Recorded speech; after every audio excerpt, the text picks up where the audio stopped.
Good morning students. अपन अध्ययन करेंगे आज अलंकार। अलंकार के बारे में पढ़ेंगे कि अलंकार क्या है, किसे कहते हैं। सबसे पहले अपन देखेंगे कि अलंकार दो शब्दों से मिलकर बना है, अलम प्लस कार। किन दो शब्दों से मिलकर बना है? अलम प्लस कार। अलम का अर्थ है शोभा, कार का अर्थ है करने वाले। जिस प्रकार स्त्री की शोभा उसके आभूषणों से बढ़ती है कि स्त्री जब आभूषण पहन लेती है तो उसकी सुंदरता में और अधिक चमत्कार आ जाता है कि वो और अधिक सुंदर लगने लगती है। उसी प्रकार काव्य की शोभा बढ़ाने वाले कारकों को अपन क्या कहते हैं? अलंकार। अब देखिए परिभाषा देखिए, अलंकार शब्द दो शब्दों से के योग से बना है, अलम प्लस कार। अलम का अर्थ होता है शोभा तथा कार का अर्थ होता है करने वाला, अर्थात ऐसे शब्द जो किसी काव्य की सुंदरता को बढ़ा देते हैं, उसकी सुंदरता में और अधिक चमत्कार उत्पन्न कर देते हैं, उसे क्या कहते हैं अपन? अलंकार। अब है अलंकार के भेद कि अलंकार मुख्य रूप से कितने प्रकार के होते हैं? 3 प्रकार के होते हैं। एक होता है शब्दालंकार, एक होता है अर्थालंकार, एक होता है उभया अलंकार। कि नंबर 1 शब्दालंकार, नंबर 2 अर्थालंकार और नंबर 3 उभयालंकार। शब्दालंकार शब्दों के माध्यम से जो चमत्कार उत्पन्न हो काव्य में वो क्या कहलाते हैं? शब्दालंकार।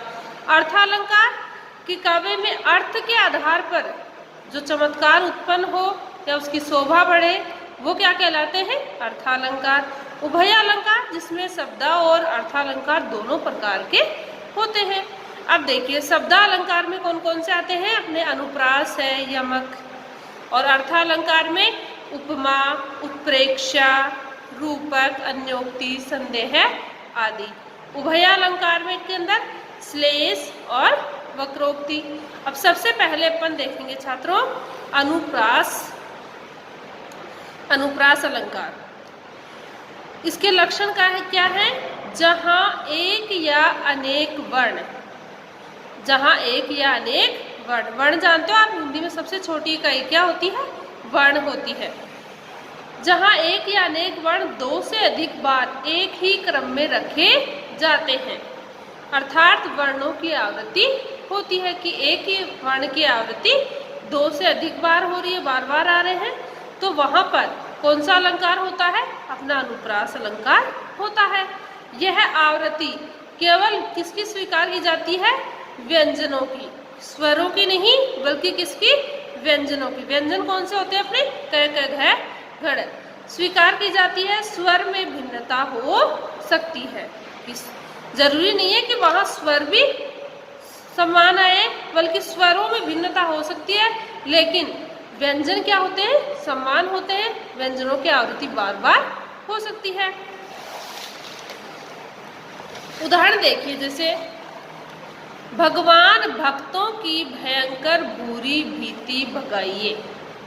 यहाँ पर भय भय भय वर्ण की आवृत्ति क्या आ रही है? 2 से अधिक बार आ रही है ना, बार बार आया है, इसलिए यहाँ पर कौन सा अलंकार है? अपना अनुप्रास अलंकार है।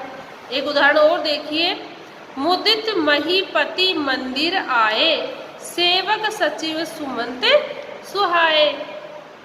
तो यहाँ पर फर्स्ट उदाहरण में मुदित महीपति मंदिर आए, मैं वर्ण की आवृत्ति बार बार हो रही है। स्वरों में भिन्नता है ना। मु कौन सा स्वर है? उ। मैं कौन सा स्वर आया? इसमें ए स्वर आया। मैं फिर ए स्वर आया कि स्वर क्या आ रहे हैं? अलग अलग है। जैसे यहाँ पर ऊ है, यहाँ पर ए है और इसमें यहाँ पर ए है। स्वरों की भिन्नता है, लेकिन व्यंजन में जो व्यंजन है वो समान आ रहा है। जैसे सेवक सचिव सुमंत सुहाए। सेवक में देखिए, सेवक में कौन सा स्वर है? ए स्वर है। स में ए स्वर है। सुमंत में ऊ स्वर है। सुहाए में ऊ है।